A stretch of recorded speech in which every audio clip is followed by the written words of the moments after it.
I mean, I don't have anywhere to go because my room is up on the second floor, so.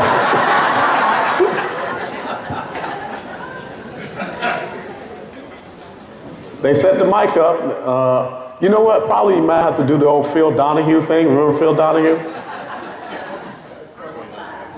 You have no clue?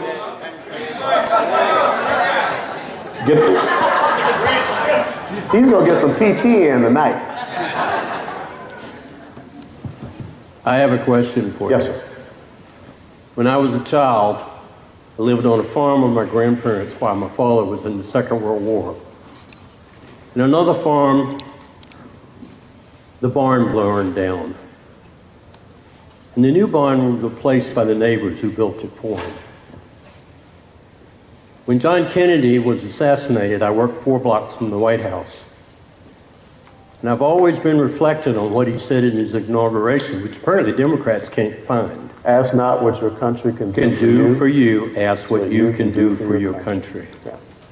How do we return our population to those two ways of thinking? Sure. Let's talk about how we got there in the first place. How many people remember this silly little idea the grown-ups came up with because they felt that they needed to improve the self-esteem of children? There's a little plastic thing called participation trophy. Okay?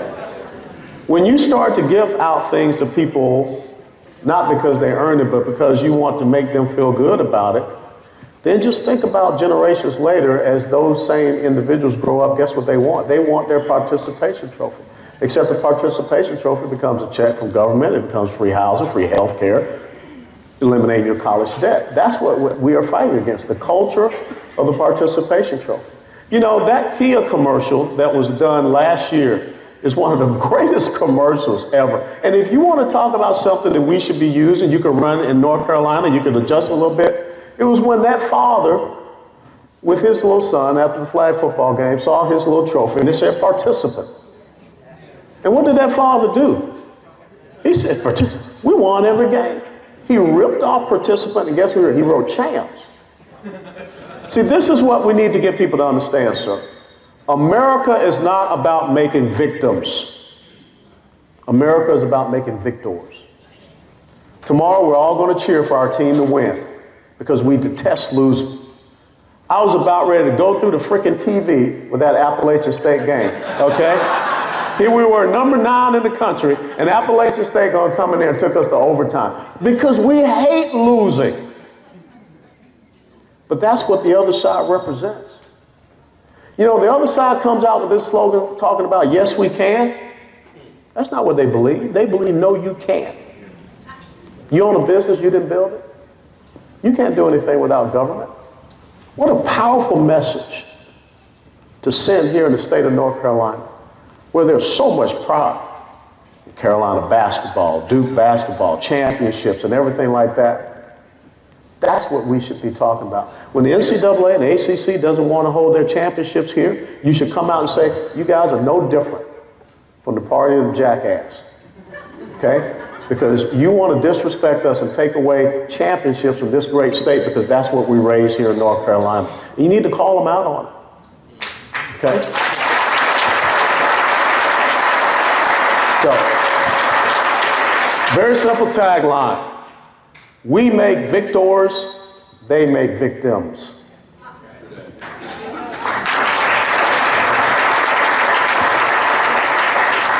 I don't necessarily have a question, but, and I know... You can't make a paid political announcement unless you give a donation to the Wake County GOP. My father was in the Air Force, and I know that y'all have made a big pun out of that, but he was in World War II, he was in Korea, he flew 105s in Vietnam in 1965 when the war was at its worst, when most people didn't finish their 100 missions. But the one thing that he did teach me was that America was the greatest nation that we had, and that we needed to all be responsible for keeping our freedom. When 2008 came along and Obama became the president, and we were worried about Obamacare, I was one of a lot of people that went to Washington, D.C. as a Tea Party, and we did our little march. You know what that means, right? Yes, I do. And he was here. I'm respectful, but you know. Okay, sure. But the one thing that I've realized is that we can't, the first thing you think of is, well, what other country can you go to? There is no other country like the United States. We've got to stand up, and we've got to fight for what we have, and we cannot lose what we have.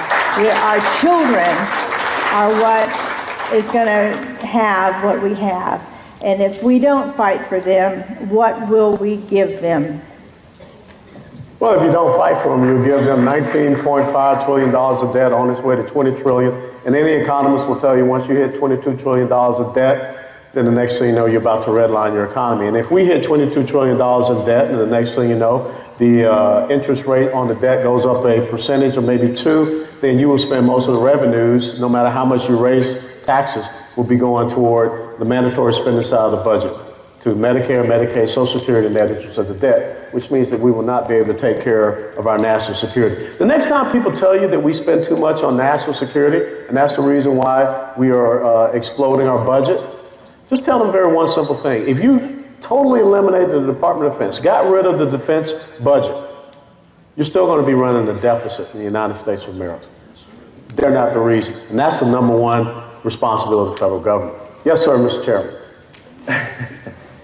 Okay, Colonel, so I know your training, I know your background, and a lot of us have been following you for years. We know you have very, very high integrity. My question is, are you preparing to run for office within the next 4 years?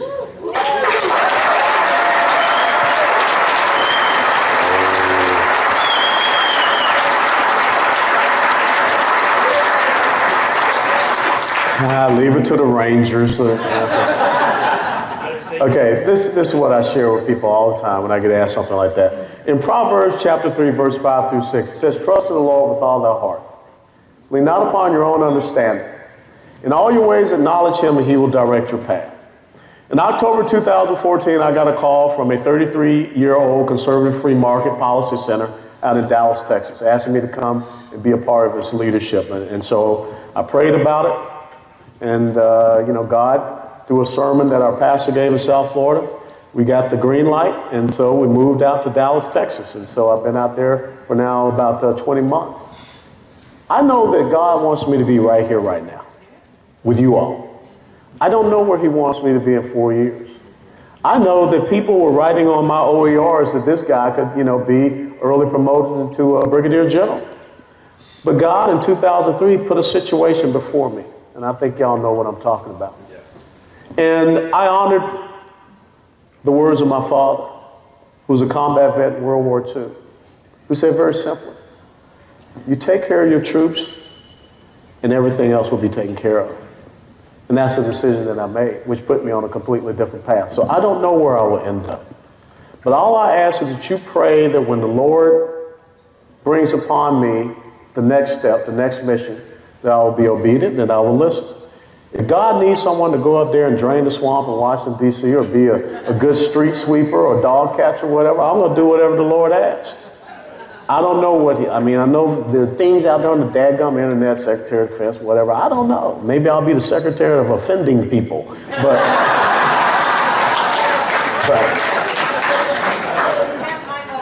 thank you. But this is where I'm supposed to be right now.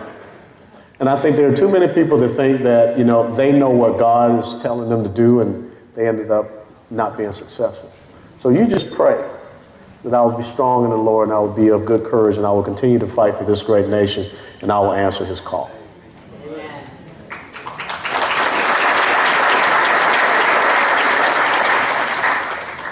Thank you again for being here. As I shared with you earlier, I am a daughter of a Marine. Yeah. I'm the sister of a Marine. And I am the wife of a retired Army colonel, so thank you to everyone who At least served. you marry smart. Oh, my dad might not agree with you, but that's okay.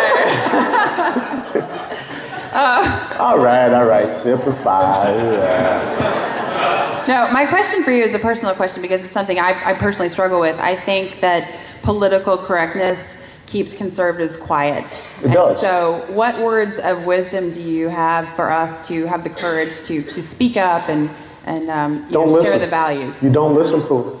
There's a reason. How many people, you know Pavlov's experiment? Okay? If you continue to react to a certain stimulus, then people are going to continue to use that same stimulus. So that when the other side feels threatened, the first thing they call out is what? Racism.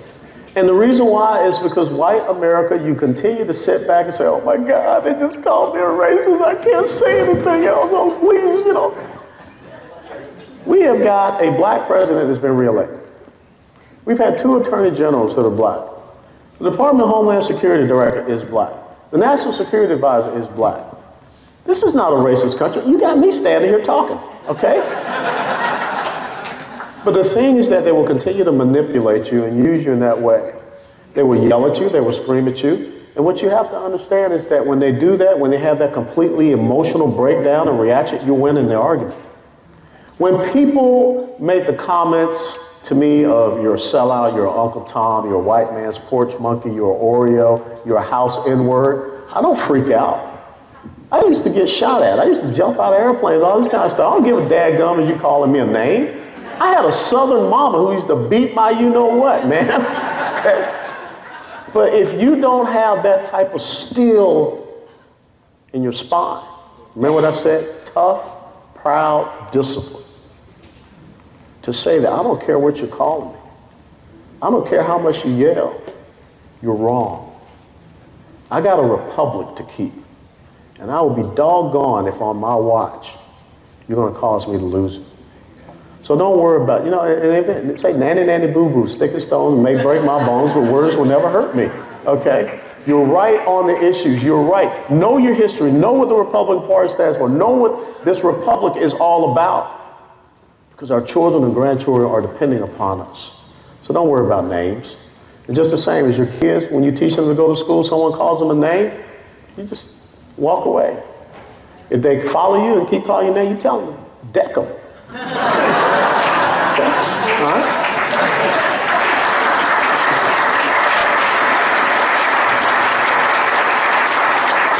All right? All right. Now, I know someone's recording this, and maybe there's someone from the other side here. They're going to put it in the paper. Alan West is promoting childhood violence. Yeah.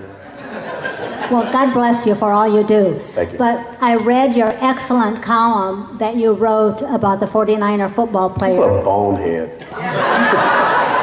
It was excellent. But Thank you. I heard just this morning that there is a lady who is a member of, I believe, the Missouri, I'm not sure on the state legislature, who is going to sit down the national anthem and protest also.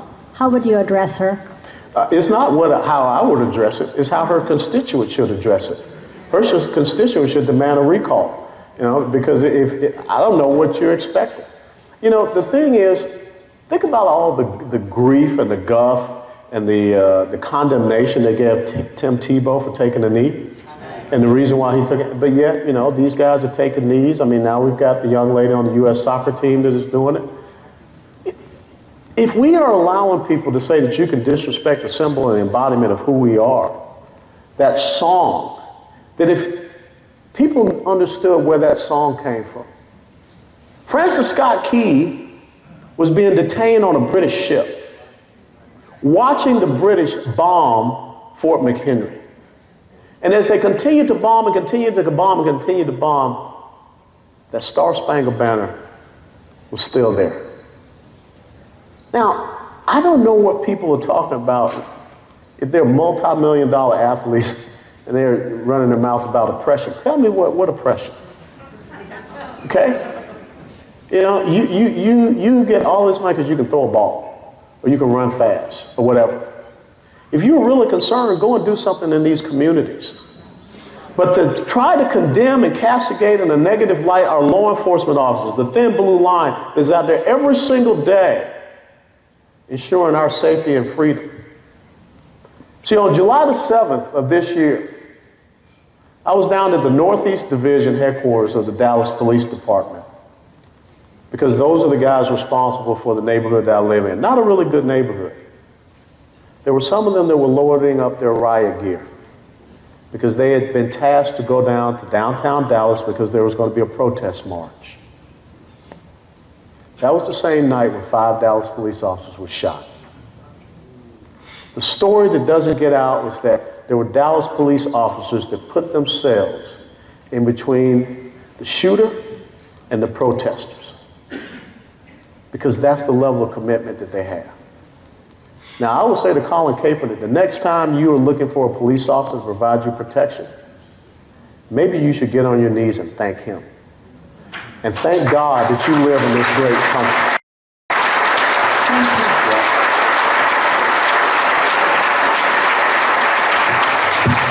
Well, thank you, sir, for your service and your courage. Oh, it's plenty of that all around here. Well, I was Air Force, so I'm looking forward to the jokes later, but or now. Chair Force. What did the guy say? Air Force smart? Did he say that? Yeah. So I was clapping when he said that, but the question is, I've been volunteering for a convention of states for the last 2 years. Yeah. So I want to get your thoughts about that. It's very simple. Is it in the Constitution? Yes, sir. Well, then the Founding Fathers knew what they were talking about. Because the Founding Fathers realized that there would come a time when man, operating in his own self-interest with other special interests, would not honor the precepts of that Constitution, would not honor the rule of law. And so therefore he said, understanding the first 10 amendments, the last 2 being that the states and the individuals, they have all of those powers that are not enumerated to the federal government, that you have the ability to get your federal government back under control, and that's what you need to do. So they wrote in that the states can bring together Article 5 convention. If you can get 34 state legislatures to come together, then you can propose an amendment to the Constitution of the United States of America that will have to be voted on up there in Congress. If you can get 38 state legislatures to come together, you can amend the Constitution. Because we have a system called federalism, which, because we have such a jacked up education system, we don't teach civics and federalism. I mean, I remember growing up and on Saturdays doing the cartoons and the commercials. We used to have, well, I hope and pray that I will, but today I'm still this. We were teaching kids civics while they were sitting around eating their Frosted Flakes and Rice Krispies. We're not doing that anymore. So yes, I think it's a very important thing. I've, lent my support to it. There are 2 things that I think that we need to do immediately. First thing, we need to have term limits at the federal government level.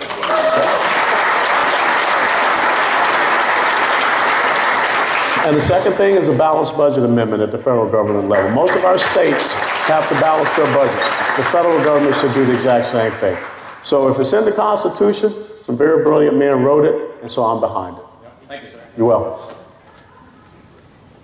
Thank you, Colonel West, for coming. Oh, Thank I you kind of so had to. much. They told me I had to be here. I think I remember an interview you did recently on Fox News, might have been with Hannity, where you said that if Trump contacted you, you would go with him to Atlanta and to the black community. Yeah, I said something. So has he contacted you? No. And He's got my number. Hey, look, women used to do that to me all the time. They had my number in their pockets. I was a lonely soul.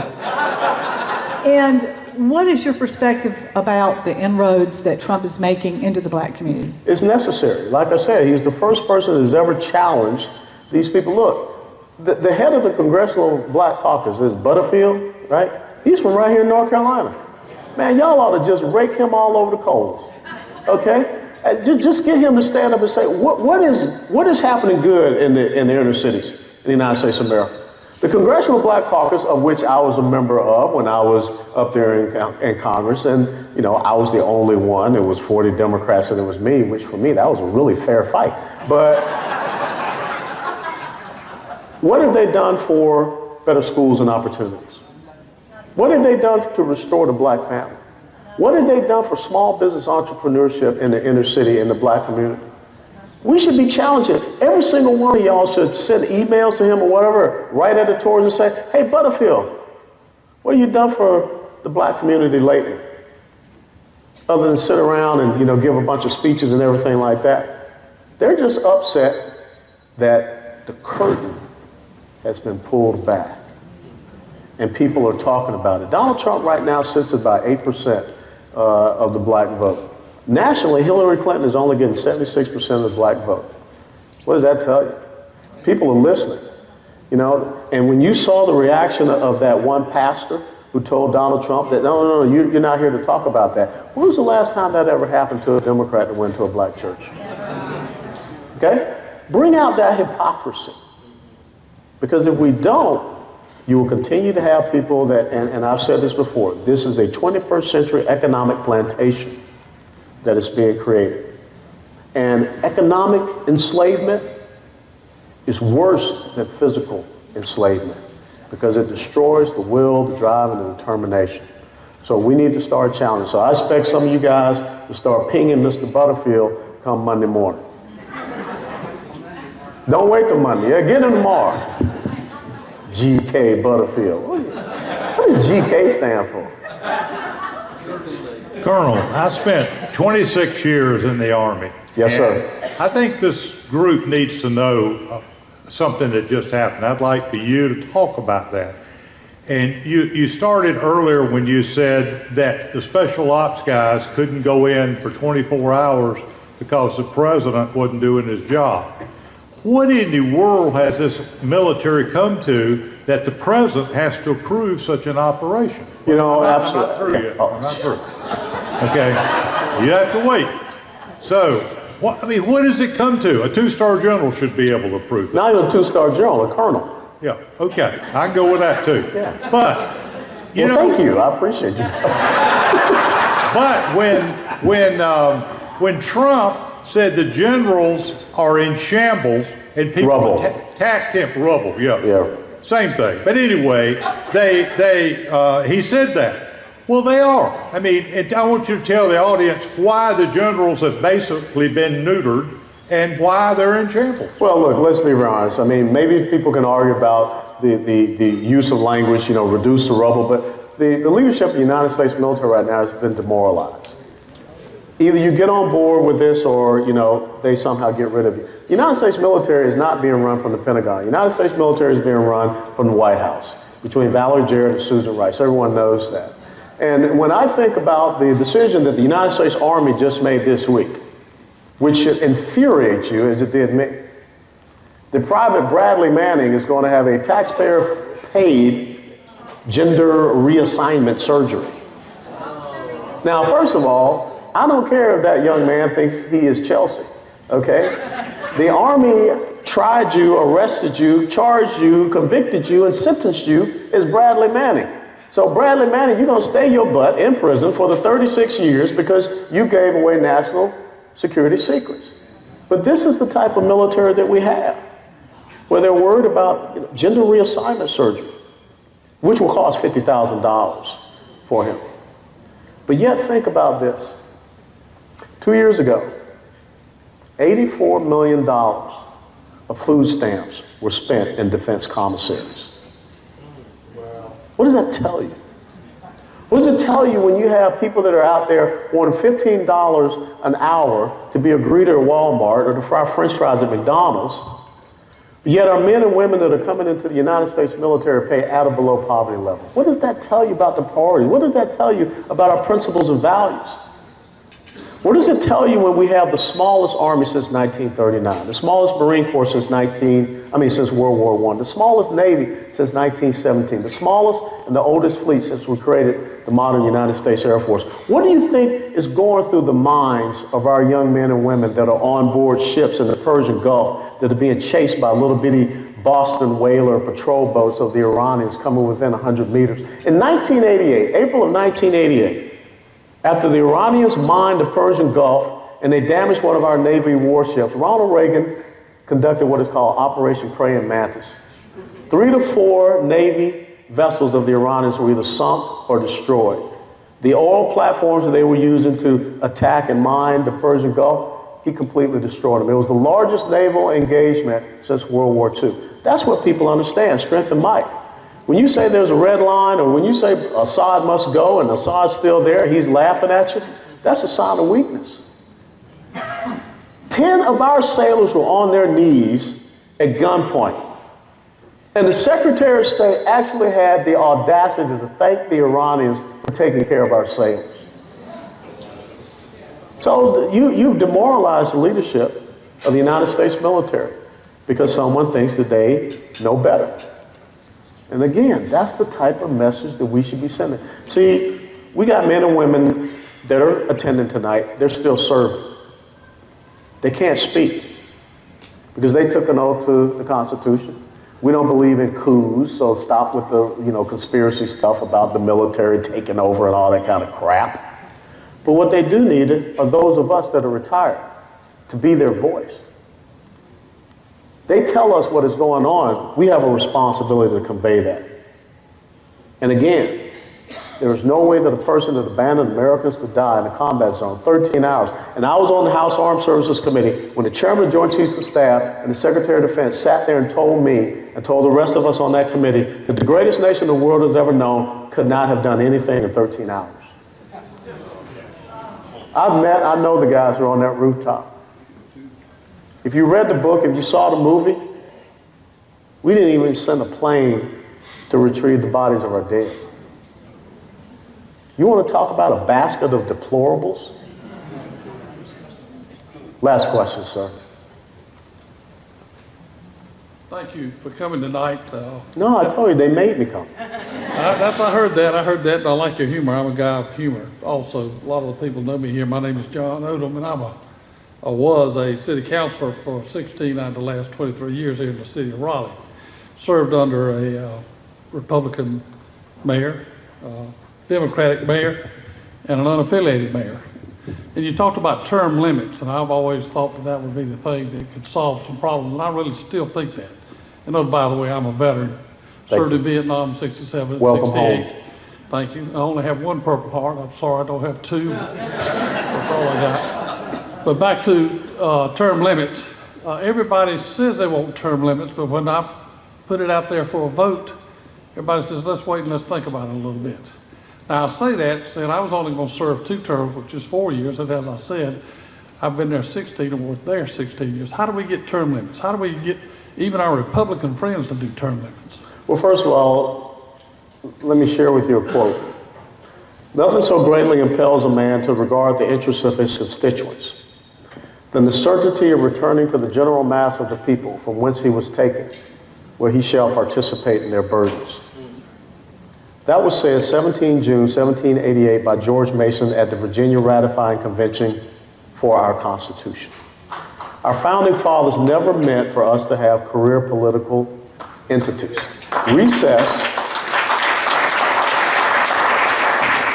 Recess meant you came back and you went back to your job as a farmer, as a doctor, military, whatever.